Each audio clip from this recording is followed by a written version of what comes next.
যদি হঠাৎ করে একদিন হারিয়ে যাই, কেউ কি খুঁজবে? হয়তো না। যদি আমার আইডি থেকে ভিডিও পোস্ট করা না হয়, কেউ কি মিস করবে?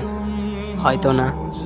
ইনবক্সে মেসেজ আসবে কিন্তু সিন হবে না, রিপ্লাই পাবে না, পরে থাকবে ওইভাবেই। কেউ কেউ হয়তো অপেক্ষায় থাকবে, এই বুঝি আসলো অনলাইনে।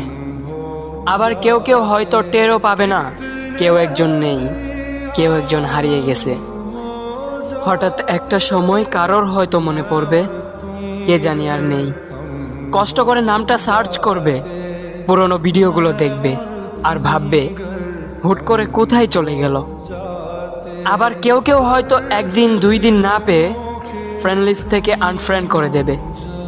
যখন আমি থাকবো না, তখন আমার স্মৃতি কারোর মনে পড়বে, হয়তো পড়বে, আবার হয়তো পড়বে না। তবে হারাতে হবে